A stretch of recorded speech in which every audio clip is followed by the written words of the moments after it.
Donc, nous avons vu comment calculer le potentiel standard de pile. À noter que la valeur que tu calcules avec ça ici est seulement bonne à 25 degrés Celsius si la concentration de tes électrolytes était de 1 mol par litre et si tous les gaz avaient une pression de 1 atmosphère. En plus, il fallait que ton électrode inerte soit la platine. Donc, toutes les conditions que j'ai énumérées ici pour être en conditions standard. La raison derrière cette formule-là, c'est qu'on pourrait imaginer un graphique avec tous les potentiels de standard de réduction.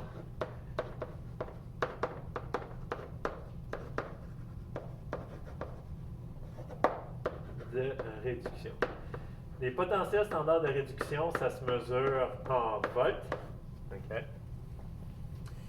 On a l'hydrogène qui est quelque part. Okay.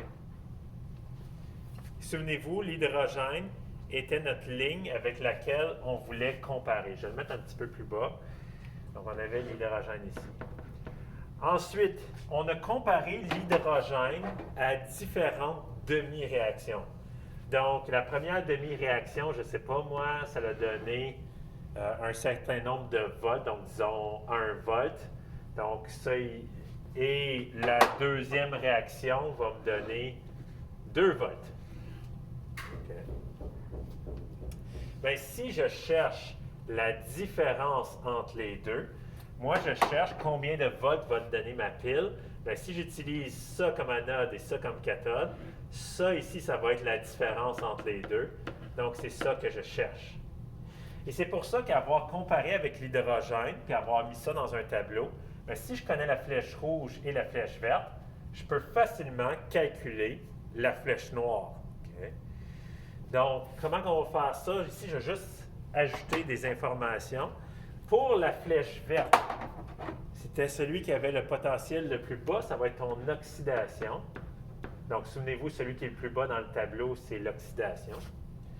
À remarquer que le petit cercle ici que j'ajoute, c'est pour dire justement que c'est en condition standard. À 25 degrés Celsius, des concentrations de 1 mol par litre et à 1 atmosphère de pression.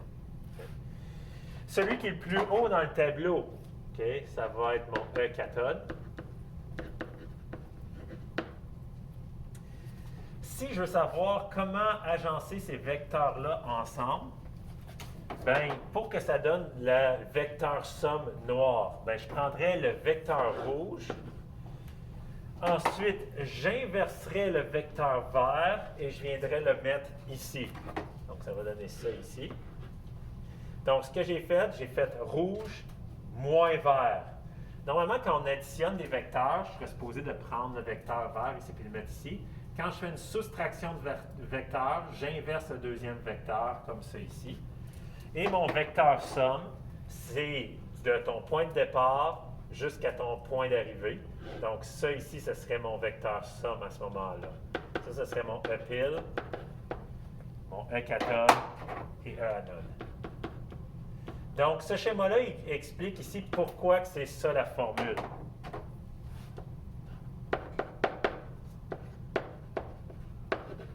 Donc, si je prends mon E pile et je l'additionne à mon E anode, ensemble, ça forme le E cathode.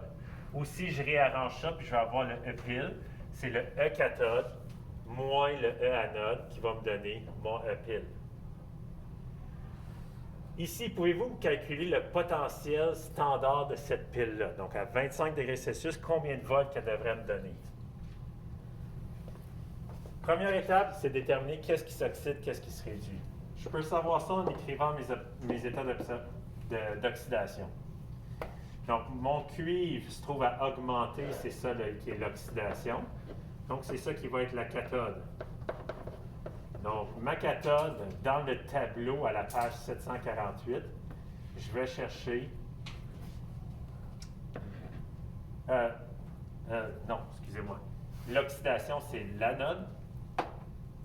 Ça, c'est quelque chose qu'elle n'est pas. L'anode, c'est l'oxydation. Ça veut dire que mon cuivre devient du cuivre 2+, et il s'est trouvé à perdre un électron en faisant ça. Je cherche ça dans le tableau à la page 748 et je trouve que E anode va être égal à 0,15 volts. Maintenant, je complète mes autres états d'oxydation. J'ai l'hydrogène qui est plus 1 ici, j'ai l'hydrogène qui est plus 1 ici, ça ne change pas. L'oxygène pur est 0. L'oxygène ici va être moins 1, puis ça, c'est l'exception du peroxyde d'hydrogène. L'oxygène a un état d'oxydation de moins 1. Fait qu'on voit ici que c'est l'oxygène qui se trouve à réduire, c'est lui qui fait la réduction, donc c'est lui qui va être la cathode. Dans ce cas-ci, ma cathode, c'est l'oxygène qui devient du peroxyde d'hydrogène. Là, maintenant, tu as deux choix. Soit que tu cherches cette équation-là à la page 748, ou soit que tu la complètes. Parce que je t'ai montré comment compléter, équilibrer des demi-réactions en conditions acides ou basiques. Si on regarde ici, c'est quoi? C'est en condition acide à cause qu'il y a un H+. Donc, je vais équilibrer mon équation en condition acide. Je dois ajouter 2 électrons du côté des réactifs pour que ce soit neutre de chaque côté. Et c'est cette équation-là que je vais chercher à la page 748.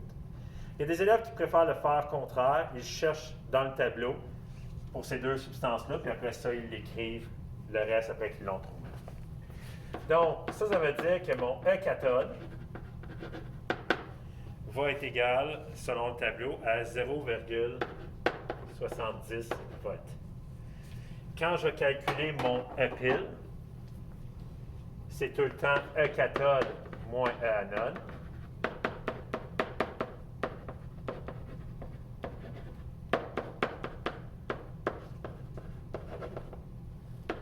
Donc, 0,70 volts moins 0,15 volts va me donner 0,55 volts.